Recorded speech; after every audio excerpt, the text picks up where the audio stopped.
Bonjour. Aujourd'hui, nous allons parler des tons et des demi-tons. Commençons par le ton. Le ton est la plus grande distance entre deux notes conjointes, comme démontré ici, entre le Do et le Ré. Quant à lui, le demi-ton est la plus petite distance entre deux notes conjointes. Comme expliqué dans son nom, le demi-ton équivaut à la moitié d'un ton. On en retrouve donc deux dans un même ton. Donc, par exemple, entre le ton du Do et du Ré, il y a un demi-ton du Do à Do dièse et du Do dièse au Ré. On entend des tons, par exemple, dans le début de la pièce Au clair de la lune.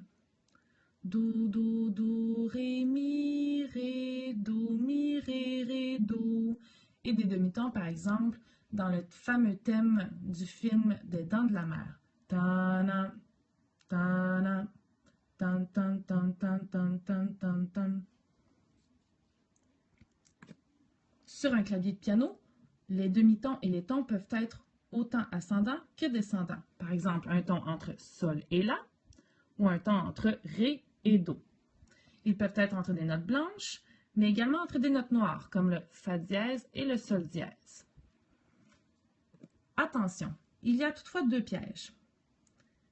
Souvent, on retrouve le demi-ton puisque c'est la note noire entre les deux notes blanches. Mais qu'en est-il du Mi et du Fa, et du Si et du Do? Eh bien, entre le Mi et le Fa, la plus petite distance, c'est leur distance directement. Donc, le Mi et le Fa forment un demi-ton entre eux. Même principe pour le Si et le Do. Il n'y a aucune note noire, donc la plus petite distance est entre ces deux mêmes notes. Tu connais déjà la gamme de Do? Do, Ré, Mi, Fa, Sol, La, Si, Do. Et donc, en organisant de cette manière des tons et des demi-tons, comme sur la portée présente, ton, ton, demi-ton, ton, ton, ton, demi-ton, tu obtiens une gamme. Si tu organises ces demi-tons et ces tons de cette manière, tu peux les jouer n'importe où sur le piano dans cet ordre, tu obtiendras toutes les gammes. À toi maintenant de trouver tes tons et tes demi-tons sur ton clavier.